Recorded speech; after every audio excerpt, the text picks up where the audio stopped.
All right, what's up, guys? So we are back with another podcast, and today we got talented Brian. What's up? Before we even get started with today's video, really just go ahead and talk a little bit about yourself, what you do. Yeah, I've been a director for a little while now.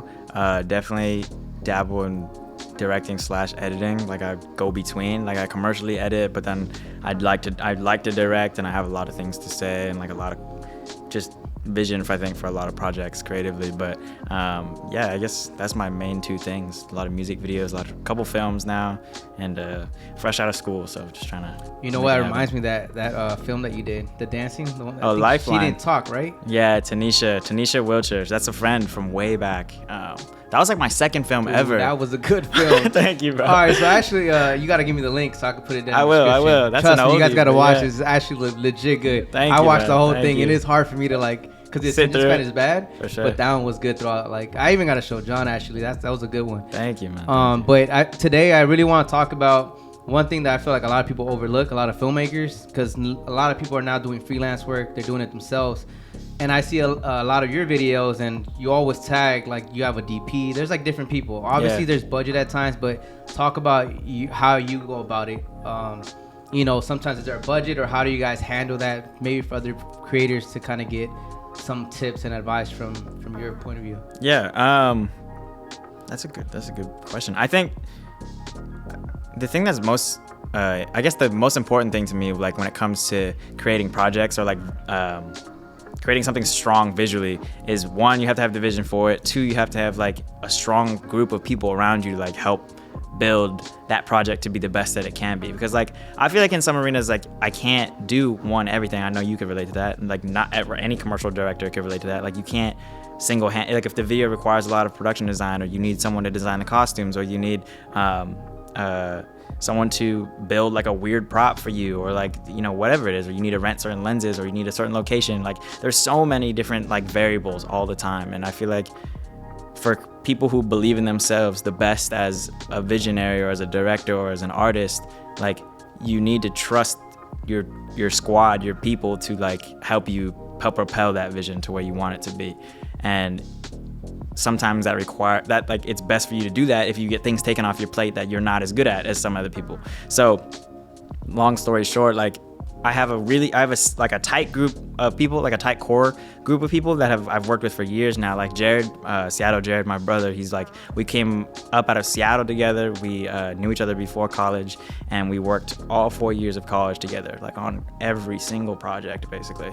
And he's basically like blood family to me now. And my colorist, Ashton, and my other roommate, Thomas Firesinger, our sound guy.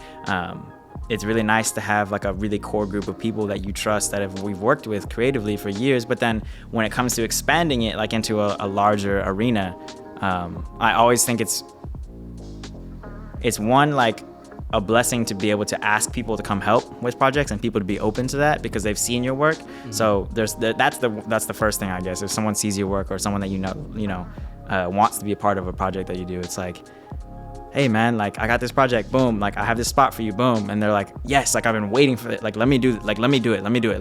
Like that's one thing. The other thing is like you have those people that you've been wanting to work with, and it's like, hey, I got this project, boom, I got this budget for it, boom, I see you fitting here, boom, what do you think? You know what I mean? So it's like it works both ways. And so I like to, on certain videos, bring people in that I want to work with, if I have the budget for them. If I don't have the budget for them, I'll be just very transparent about it. And then sometimes it's good to bring people in that I haven't worked with in a little while, or that I need to keep in the rotation because I like working with them, because they bring something to the table that someone else might not. Like everybody balances each other out creatively. So I feel like filling out all those different variables helps you find your own style, your team's style, and even branch out in style, like when you're different videos. So that's my. And what's the benefits that you see? Because clearly, having, let's say, a DP on set, right? And then you're the director. Mm-hmm. Yeah. So you're the director, you have a DP, you have other people helping you on different areas, right? Yeah. So what's the biggest benefit that you will take away from having that time where you could just focus on directing the day of? Like, what do you find the biggest advantage? Because someone obviously that's doing everything, they're moving the tripod, they're moving the light stands, they're setting up lights, and before you know it, you forget it, studio time is ticking down, or you get overwhelmed, and before you know it, you do miss a lot of the shots. Yep. So what do you feel like, what's the biggest benefit to you when you're in that area? I have two examples. The first example, we did this video for my buddy Kenneth Goodrich and Alec B, and we shot in a studio in downtown LA, right next to my other buddy's place, which is crazy. It's crazy how everything's so like mashed together now. But we shot at this studio in downtown LA. We only had budget to get the studio for like 4 hours, and it's like we're shooting a whole song. We got 4 hours to do an entire song, and I'm not one to like want to rush through things, but also like I know the location's dope, and I'm like, listen, we could get it done in 4 hours. We could do it. And I know. So what the benefit of the team was is that I had the close group of people around me that I really trust: Jared, Rebecca Garcia, my girlfriend, who's producing, and Thomas Firestone, who's doing sound and also gripping. Okay. Gaffing, gripping. And then we had like a BTS guy, the 2 artists, myself, and then 3 girls that were part of talent. And basically like, the benefit is that when we get there, it's like, okay, Jared knows what to do with the like he already knows. I don't gotta say anything. He's like, all right, we're getting there. Let's set up this. And all I have to do is know what shots and what I need to make this video happen. Like I need to have this shot, this shot, this shot, and I need it because I need it here, here, and here in the edit. Like when you think about it, like in your head, you're like, okay, it's gonna line up here, here, and here. I want this beat right now. I want this beat right now. And so as long as Jared and I are on the same wave on that, he knows exactly what to make happen. And so while that's happening, I can work on the other half, which is like getting Kenneth there, getting Alec there, and then talking to them and being like, hey man, this is what we're doing. This is the rundown for the day. This is what you're wearing. This is what you're not wearing. Or let's pick an outfit, like that type of stuff. And so it allows me to like let the people I trust do what they need to do, and then we get to the actual like first take of the day, right? And Jared's set up. I'm like, actually, let's move it. Like, it's just tweaks, you know what I mean? She's like, here, nah, let's move it here, let's move it here. And then we do the take, and I'm talking to him. I'm like, hey man, like, let's whip right now. Let's whip out here. Let's whip in there. Let's zoom. Let's widen up. Like all those different things. And so having like the team of people to be working on. And while that's happening, Thomas is already setting up the overhead rig for the top down performance. You can watch it in the Like It video. He's just laying down and we have the girls around him and like and it's just a slow zoom, but we have to set up a whole overhead rig that we rented for that, obviously and get it down and get it quick and be efficient and tear it down, get it out of the tiny ass space in under 4 hours and make sure we get everything done. So that's one example, I guess, of like a small crew. But for like a bigger crew, like the video we just did with Eric Raprid, we got like 7-8 people out, and that video was a monstrosity to like produce and make happen. Why is that? Because dude, we literally went all the way down to the Glamis sand dunes, which is near the border of Mexico. Yeah, we rented the car that's in the video, the red car that we're drifting. Yeah. We rented it from this random guy in Becca, and we could not find a car until the last day. The day before the shoot, basically, we found the car. And Becca, thank God, she found it, because we were scrambling heavy. We were like, we don't have a car. Like, bro, like, what are we gonna do out there? Like, we don't have a car. And so Becca finds this guy on the Facebook Marketplace, and he's got this red old Beamer, like this beat up. It's not even beat up. It looks great. It's a great red Beamer, and the color scheme of the video is red and white and black and like that look. And so she hits this guy up. We rent the car, get it from him, tow the car in the Sprinter that we rented, 5 hours down to the Glamis sand dunes with the whole crew in the car. Makeup artist is there, producers in the car, the manager, artist, the artist's buddy, me, my DP, the colorist, and our gaffer, all together going down to the which I think Jared and Ashton drove separate, but either way, we get 5 hours down, stay overnight in like this super sketchy town, like in the that was super sketchy. It's so hot, like when you get down there and humid, you like walk out and you're like instantly sweating. It was gross. That's Texas. Yeah, and but that's an example of like I needed every single person there to be on top of their game to like make that video happen. Like, and even then there's something. And it shows. Like when I saw that, I'm telling you, when I saw it, I was like, yo, this is production. Like, I didn't have to really look at who was there, anything. You could tell, because you could tell someone that has like a few people or no person to someone that has a team. Like right away, I was like, yo, what the fuck was this? Like, this is fucking some dope shit. And it takes time, because I saw each shot. I already knew. For example, when you put the guy's head on the sand, I was like, how long did that take? It might have not taken as long, but still, there's time to it, right? You can't just throw him in there and like that's it. Like you have to cover him up. So and I saw also the mentality of like you directed it, the way you kind of went about each shot. Like the one thing that I'm having right now a difficult time is I'm seeing it in your videos, which I'm respecting a lot, is you can tell your shots, each shot there's a reason for the shot. There's some where I catch myself where I'm like, okay, I like the lighting, I like the look, right? But it's just a shot. There's no like I just picked up the gimbal, I went handheld, but there wasn't a reason for that like movement. It was just because you're just doing it, right? So that's my fighting. But with you and like the way you're setting your things up, when I saw that video, I feel like everything, there was a reason for that movement, for the FPV, whatever you did for each part. I saw it, so I was like, yo, this is hard. Like, and I know it because from experience. Like, I'm not. I guess I haven't done it like to that level yet.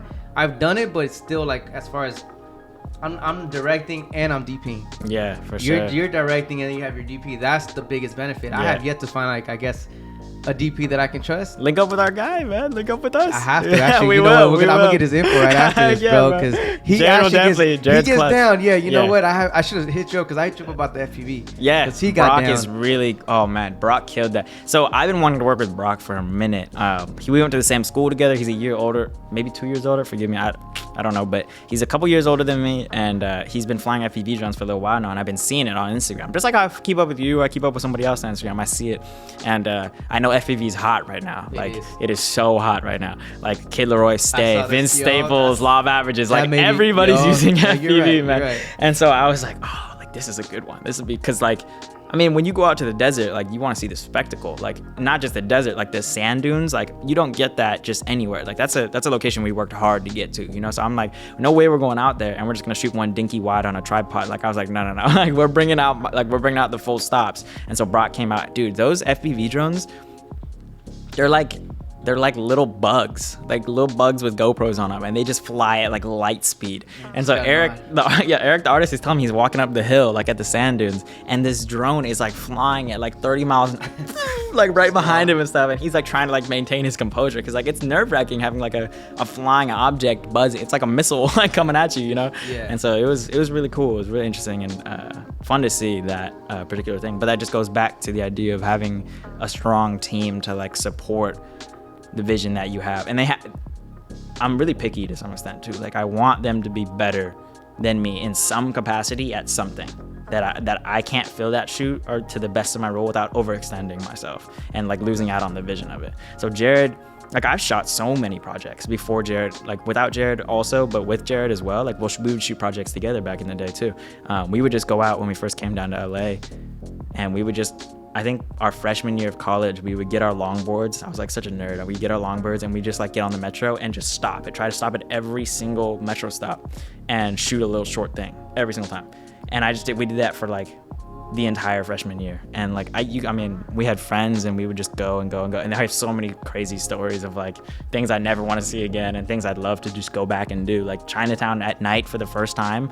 I was like, dream, right? What? That's like, this is crazy. Like there were so many crazy things. So, but yeah, it's having that team around you to support you is definitely a blessing. And it's also like, it eases it up. Mm-hmm. And it's some pressure to some extent too. Like there is a pressure to like leading a group of people and like having like one, they trust you and they trust me with like creatively like what I think needs to happen. I trust Jared, just like we will fight on stuff all the time in a great way.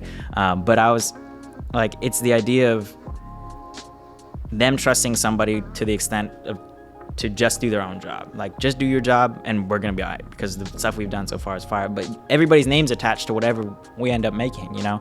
And so there's a lot of pressure too, to some extent, when you have a big team there to make sure that the final product turns out the way you have anticipated and envisioned it would. Exactly. So that's I guess that's like one of the only downsides, other than like sometimes having to split the money up, but like well worth it in my opinion. Definitely. And I think the other thing that people don't account, I mean, you can probably test this, but I think one big advantage when you have like a whole team opposed to just you yourself is the communication you have with the artist or even the manager.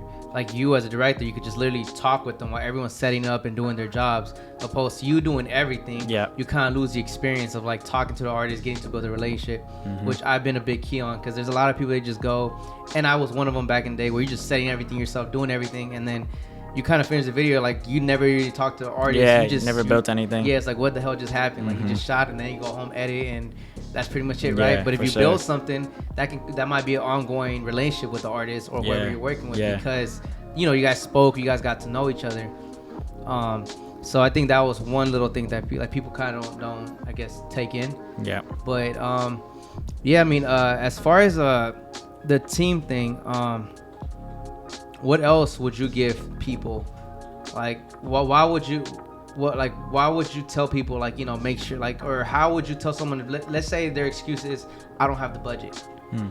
What would you, what's one advice you can give them to kind of like counter the no budget, right? Like, reach out to people, or like, how would you, as in the artist doesn't have the budget for like the artist has, like, let's say the budget is like 1,000 or 2,000 or something like that, right? Or even let's say you're starting off as 500, right? That's how I started off. It was around 400 or 500 bucks. Yeah, right. I still paid 100 for somebody.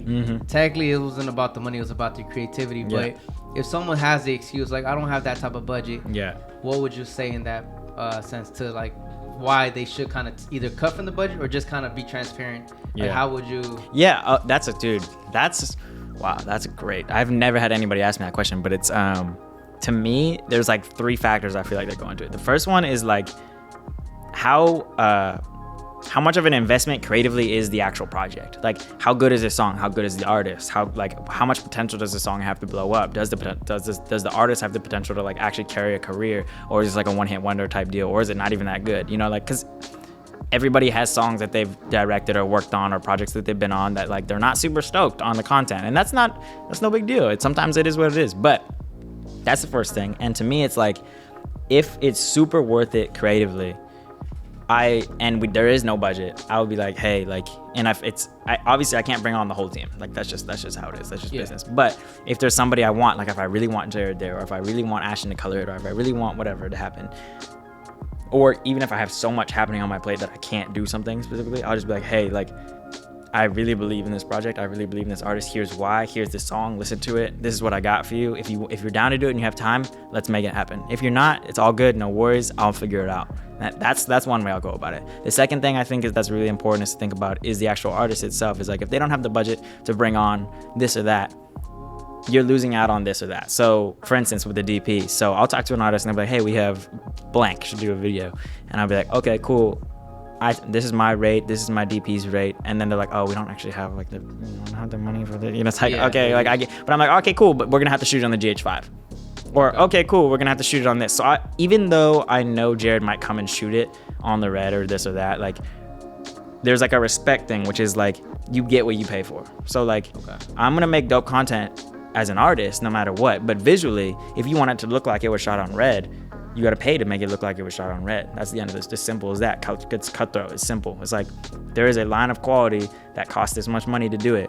And if you can't pay that, then we're going to shoot it on this. Or we'll work around it creatively. We'll shoot it on vintage. We'll make the whole thing fisheye. You know, like, there's workarounds creatively, but sometimes they don't have budget to make that type of thing happen. And I'll just be like, hey man, like, that's the end of the deal. And then it comes down to like, I'll talk to the manager and be like, this was shot on red. And I'll send like a really nice one. And I'll be like, this was shot on the GH5. And I'll send like one I made in 2004. It's like, here you go. I'm like, that's the 2 right there. And they're like, oh, like, we like the one on red. I'm like, hey, me too. Like, let's make that one happen.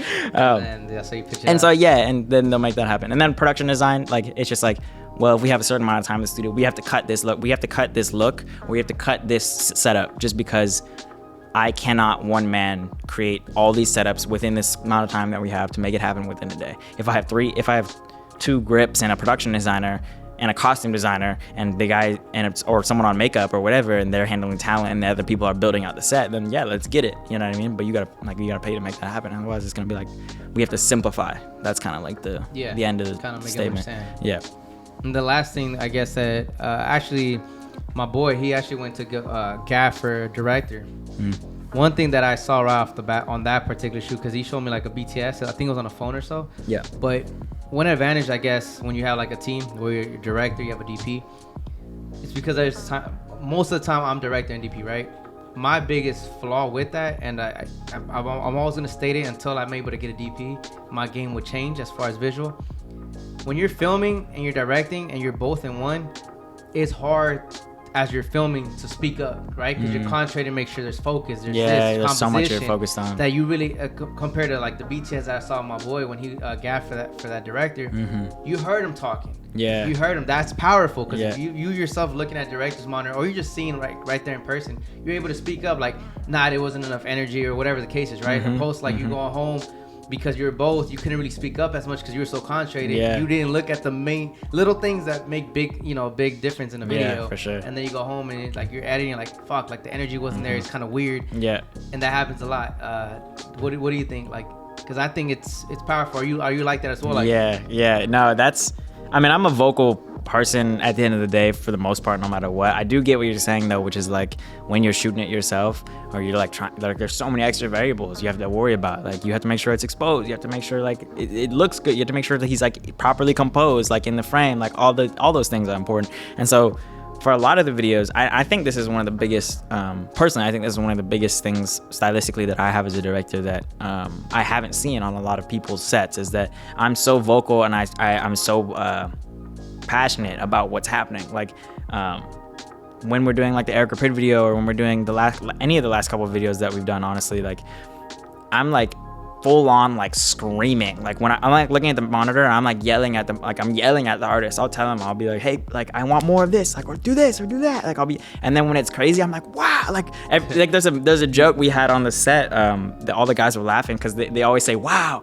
and it's a thing I actually picked up from a video. It's the dumbest thing. I picked it up from a video game way back, but I just say like wow really loud, like when I get really stoked on it. Okay. And so everybody just starts like they just memed me basically. But it was funny because like when something turns out really dope, I'm so stoked on it that I have to like yell, and it increases the energy. Like the artist is like, oh, he likes it, like let's go, like let's keep it going, you know, or like let me give it like one last one. And at the end of the day, when it's tired, like we're on a 10-hour 12-hour day and it's like the last 3 shots and everybody's wiped out and there's no more Cheetos to sustain the whole crew, you know what I mean? It's like you got to be able to like have that energy. And so being vocal and like analyzing performance and making sure, because at the end of the day, what's happening on the screen with the artist, that's what people are looking at, you know what I mean? And so like if you're seeing what, if you are accomplishing what you know the audience will like you have to be so meticulous and detail oriented to be like, that's on brand, that's it, that's what I want right there. It's not like necessarily all this extra stuff that everyone gets caught up in to some extent. So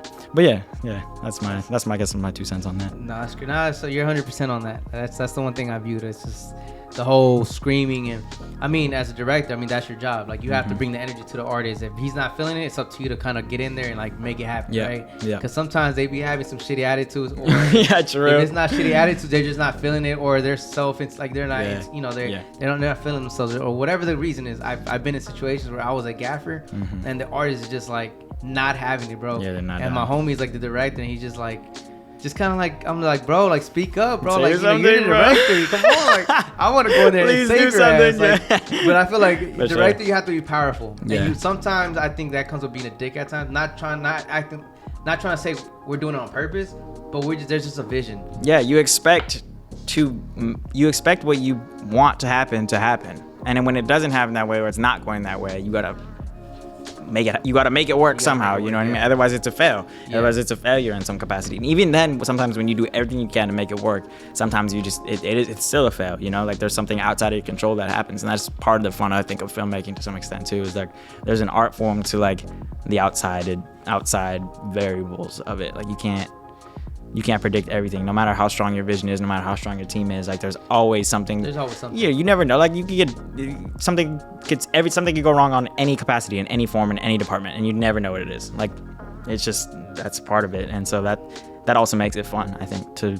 problem solve in that arena. But yeah. All right, so we're gonna wrap it up, but hopefully you guys all learned something from this. Go ahead and put your, I guess, what's your Instagram? Yeah, Bryant _Hyun. That's my Instagram. Say that again, because my phone just ruined that. Go ahead.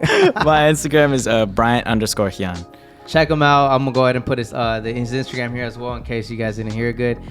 Dude is dope as hell. Definitely click the link in the description. You guys got to see that short film. You did it how long ago? That was 3 years now. We just did another short my senior year. Is it out? It's coming out. We're working on it right now. It's called Saigu, and it's about a Korean American girl and a black teenage boy that gets stuck in the same convenience store during the LA riots. It was like a solid budget. I directed it. We had like 15 to 20 people on set. Yeah, we rented out a whole store in South Central in Inglewood for the entire week. Shot there the whole week. Shot the whole thing on red. Caleb Backer of Miles Fields, really, really talented, and like they really killed it. So I'm excited for that one. That's like, we're working on that one. It's a lot of passion in that project. Dope, My bro. dad was in that actually. Really? Yeah. Oh, yeah, that makes it more. That makes it more special. Yeah, it was crazy. It was a crazy. Damn. Moment. All right, man. Well, I guess when you release it, you gotta DM that to me. I will. I gotta see that shit. Yeah. Cause that other one that you did, bro, was just the timer is up. What is that? What is that ringtone? It was my first time You're screaming at me, man. It's like time is up. But yeah, that first short film that you did, I remember I saw it and I was like, no way. I was like, this dude, he's like, I really, like, how old are you? You're like, what, 22 right now. 22, yeah, bro. You're young. And like, when I saw you, bro, I was like, yeah, this dude, I honestly, bro, without even like questioning, you gonna make it to the big. Hey, you're man, 22. I hope so. That's the crazy part. Yeah. And by 30, bro, you're already gonna hit a certain level, bro. I'm never gonna reach your level, bro. No. It's not even like that, man. It's not even like that. You know, I see the thing is I'm self-aware. Like when I see someone talented, because I'm very like picky and like who's good, who's bad. And I see your work and I'm like, this dude, you're always improving, but you're not improving by small margins. It's like big steps. And I'm like, this dude really knows like the in and outs. And it's cool to see there's still some people that are like, they really value and into creativity. There's a lot of people nowadays, because cameras are easy to pick up or phones, they're just shooting to shoot. But it's for me, I like when I'm like able to scroll through my Instagram and I see something sick as hell and I'm like, oh shit, like art still exists. Because like for me, I'm a big person when it comes to art. So when I see your shit every time, I'm like, oh yeah, I'm about to see some fire stuff. Thank you, man. And it's crazy because you direct and you edit, right?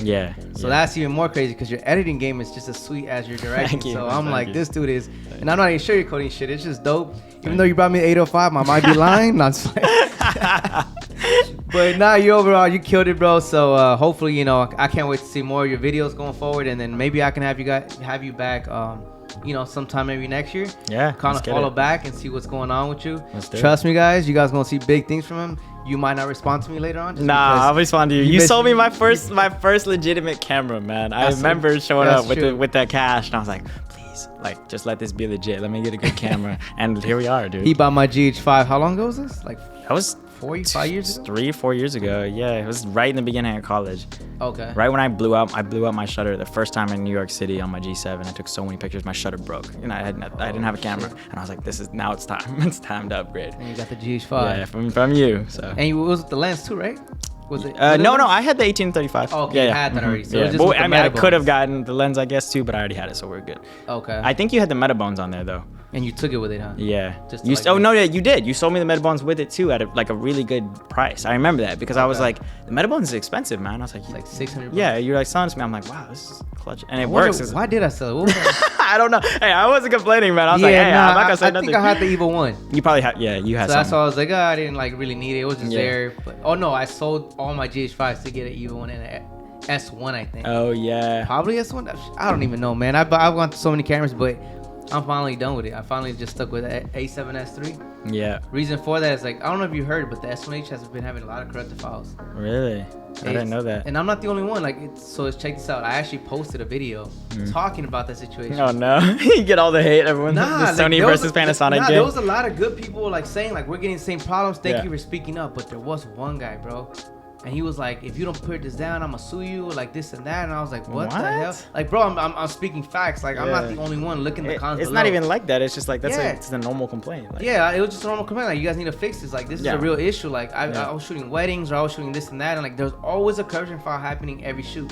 It was like 1 or 2 corruption files. Yeah. I'm like, dude, this can't be happening on a $4,000 camera. Yeah. So that's what made me switch to Sony. And like, I didn't want to switch. That was gonna be my camera because the S1H is a monster. It is. But due to that problem, like, dude, I can't handle that. So I'm like, all right, let me sell it. Let me fucking lose a lot of money. Go into Sony system lenses. Yeah. But after that, I mean, as long as Sony doesn't come out with that problem, I'm just gonna stick with the A7S3. Like, you already know every camera's good now. Yeah. So as long as I have something that works for me, I'm cool with it. I wonder if it had something to do with the. I mean, I don't know because I don't have an S1H, but do you know? I mean, I'm sure you probably looked into everything, but like the idea of like SD card speeds and stuff. You looked into all of that? I looked into all that. Okay, so it's just like the S1 like tripping. 4 different SD cards. The Sony Tough, the Lexmark, the SanDisk. Like, they were saying pro grade. I tried them all, no matter what. And I had 2 S1Hs. They both were corrupting.